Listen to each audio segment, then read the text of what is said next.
আসসালামু আলাইকুম। বিবিসি আন্তর্জাতিক বিশ্ব সংবাদে আপনাকে স্বাগত। শুরুতে সংবাদ শিরোনাম, পরে বিস্তারিত।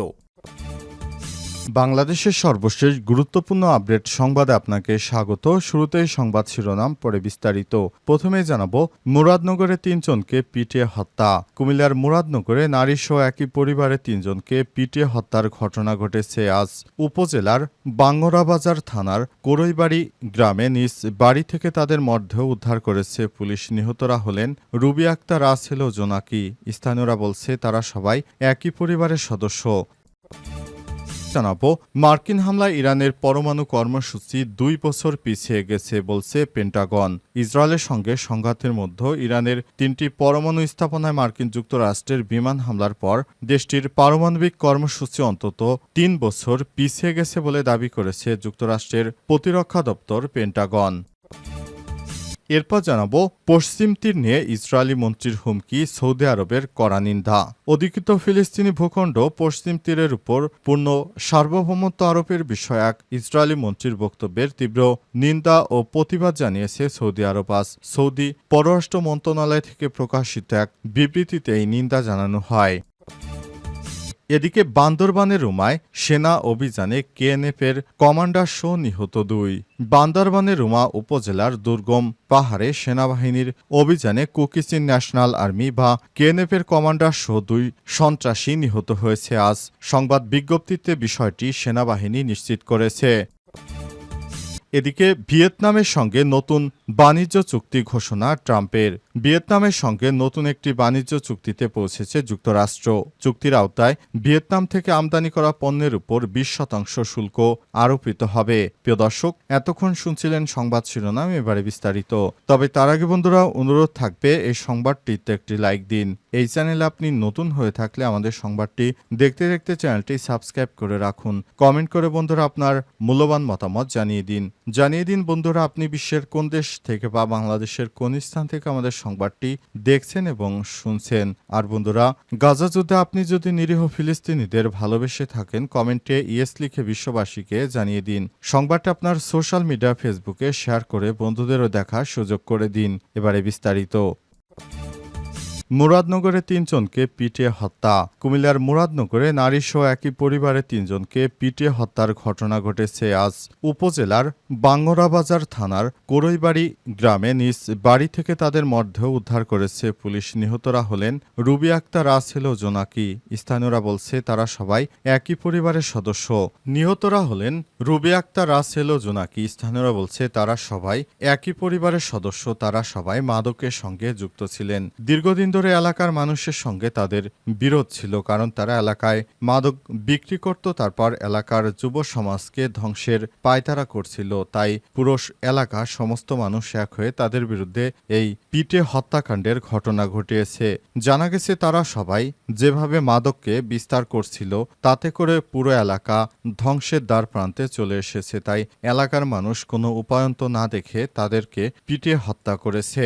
ওসি মাহফুজ আরও বলেছেন, ঘটনাস্থলে পুলিশের একাধিক দল কাজ করছে। এলাকায় অতিরিক্ত পুলিশ মোতায়েন করা হয়েছে। পরিস্থিতি এখন নিয়ন্ত্রণে। হত্যাকাণ্ডের পেছনে কারণ ও জড়িতদের খুঁজে বের করতে তদন্ত চলছে বলে জানিয়েছে পুলিশ। বাঙ্গরাবাজার থানার ভারপ্রাপ্ত কর্মকর্তা আরও বলেন, আমরা খবর পেয়ে ঘটনাস্থলে যাই। বাড়ির ভেতরে একসঙ্গে ৩টি মরদেহ পড়ে থাকতে দেখি। প্রাথমিকভাবে ধারণা করা হচ্ছে তাদের গণপিটুনি দিয়ে হত্যা করা হয়েছে। স্থানীয় সূত্র থেকে জানা গেছে নিহত রুবি দীর্ঘদিন ধরে মাদক ব্যবসার সঙ্গে জড়িত ছিলেন। অভিযোগ করছে এলাকাবাসী। এরপরই এলাকাবাসীর সঙ্গে তাদের বিরোধ ছিল, তাই এলাকাবাসী কোনো উপায়ন্ত না পেয়ে মব সৃষ্টি করে তাদেরকে পিটিয়ে হত্যা করেছে, এমন অভিযোগ করছে রুবির আত্মীয় স্বজনরা। মার্কিন হামলায় ইরানের পরমাণু কর্মসূচি ২ বছর পিছিয়ে গেছে বলছে পেন্টাগন। ইসরায়েলের সঙ্গে সংঘাতের মধ্যে ইরানের ৩টি পরমাণু স্থাপনায় মার্কিন বিমান হামলার ফলে দেশটির পারমাণবিক কর্মসূচি অন্তত ১ থেকে ২ বছর পিছিয়ে গেছে বলে দাবি করছে যুক্তরাষ্ট্রের প্রতিরক্ষা দপ্তর পেন্টাগন। প্রেসিডেন্ট ডোনাল্ড ট্রাম্প অবশ্য এর আগে দাবি করেছিলেন এই হামলায় ইরানের পরমাণু সক্ষমতা সম্পূর্ণভাবে ধ্বংস হয়ে গেছে। স্থানীয় সময় আজ পেন্টাগনের মুখপাত্র শন পার্নেল বলেছেন, আমরা অত্যন্ত খুশি যে 1 থেকে 2 বছর তাদের কর্মসূচি থামিয়ে দিতে পেরেছি। গোয়েন্দা বিশ্লেষণে এটাই দেখা যাচ্ছে। তিনি ইরানের হওয়া এই মার্কিন হামলাকে সাহসী এবং কার্যকর অভিযান বলে অভিহিত করেছেন। এর আগে গত 21শে জুন যুক্তরাষ্ট্র যখন B-2 স্টেলথ বোমারু বিমান দিয়ে ইরানে হামলা করতে পাঠায়, তখন থেকেই ট্রাম্প বারবার বলে আসছেন, ইরানের পরমাণু কার্যক্রম কেউ কখনো যেমন ধ্বংস হতে দেখেনি, তেমনিভাবে শেষ করে দেয়া হয়েছে। তবে হামলার পর বেশ কিছু মার্কিন গণমাধ্যমে ফাঁস হওয়া এক প্রাথমিক গোয়েন্দা রিপোর্টে বলা হয়েছে, মূল অবকাঠামো নষ্ট হওয়া কারণে ইরানের কর্মসূচি কেবল পিছয়নি, বরং ধ্বংস হয়ে গেছে। আবার কোনো গণমাধ্যম বলেছে, ইরানের পারমাণবিক কর্মসূচি সম্পূর্ণ ধ্বংস হয়ে গেছে, তারা আর কখনো সেটি বানাতে পারবে না। আবার কেউ বলছে মাত্র কয়েক মাসেরই পিছিয়ে গেছে। পশ্চিম তীর নিয়ে ইসরায়েলি মন্ত্রীর হুমকি, সৌদি আরবের কড়া নিন্দা। অধিকৃত ফিলিস্তিনি ভূখণ্ড পশ্চিম তীরের উপর পূর্ণ সার্বভৌমত্ব আরোপের বিষয়ে এক ইসরায়েলি মন্ত্রীর বক্তব্যের তীব্র নিন্দা ও প্রতিবাদ জানিয়েছে সৌদি আরব। বুধবার সৌদি পররাষ্ট্র মন্ত্রণালয় থেকে প্রকাশিত এক বিবৃতিতে এই নিন্দা জানানো হয়েছে। বিবৃতিতে বলা হয়েছে, তারা এই ধরনের উস্কানিমূলক বক্তব্যের কঠোর নিন্দা ও প্রতিবাদ জানাচ্ছে। মন্ত্রণালয় বলছে, এই ধরনের ঘোষণা আন্তর্জাতিক আইন ও জাতিসংঘের প্রস্তাবসমূহের সরাসরি লঙ্ঘন। মন্ত্রণালয় আরও জানায়, ফিলিস্তিনি ভূমিতে নতুন করে বসতি স্থাপন বা সম্প্রসারণের যে কোনো প্রচেষ্টার ঘোর বিরোধী সৌদি আরব। একই সঙ্গে আন্তর্জাতিক প্রস্তাবনা ও আইন মেনে চলার জন্য ইসরায়েলের প্রতি নিজেদের অবস্থান পুনর্ব্যক্ত করে দেশটি সম্প্রতি ইসরায়েলের বিচারমন্ত্রী ইয়াভির লেভিন মন্তব্য করে বলেছেন, পশ্চিম তীর জুড়ে সার্বভৌমত্ব প্রয়োগ করার সময় এসেছে। তার এই উস্কানিমূলক বক্তব্যের পরই সৌদি আরব এই কঠোর প্রতিক্রিয়া জানালো। প্রসঙ্গত, ইসরায়েল 1967 সালে আরব ইসরায়েল যুদ্ধের সময় পশ্চিম তীর ও পূর্ব জেরুজালেম দখল করে নেয়। এরপর থেকে তারা আন্তর্জাতিক আইন উপেক্ষা করে অধিকৃত এই অঞ্চল জুড়ে কয়েক ডজন ইহুদি বসতি স্থাপন করেছে, যা আন্তর্জাতিক সম্প্রদায় অবৈধ বলে মনে করে। বান্দরবানের রুমায় সেনা অভিযানে কেএনএফের কমান্ডার সহ নিহত 2।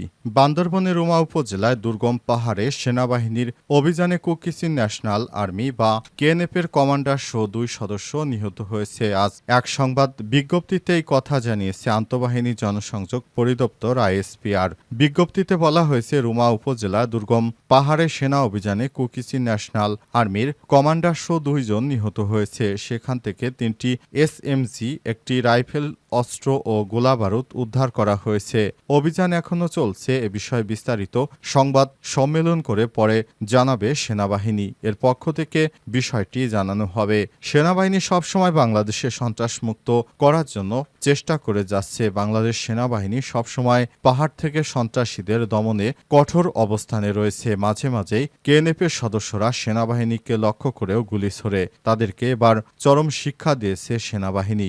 আন্তঃবাহিনী জনসংযোগ পরিদপ্তর থেকে বিষয়টি আরও বলা হয়েছে, কেএনএফের সন্ত্রাসীরা সেখানে নিরীহ মানুষদেরকে হুমকি ধামকি, এমনকি তাদেরকে হত্যা পর্যন্ত করছে। তারা অস্ত্র শস্ত্র এনে তারপর সাধারণ মানুষদেরকে গুলির ভয় দেখায় এবং সেখানে থাকা নিরীহ মানুষদেরকে জিম্মি করে তাদের কাছ থেকে অর্থ আদায় করে নেয়। অনেককেই সরাসরি গুলি করে হত্যাও করা হয়। এই অবস্থায় খুবই খারাপ অবস্থানে রয়েছে পাহাড়। তাই পাহাড়ের অবস্থানকে খুব সতর্কতার সঙ্গে সেনাবাহিনী পর্যবেক্ষণে রেখেছে।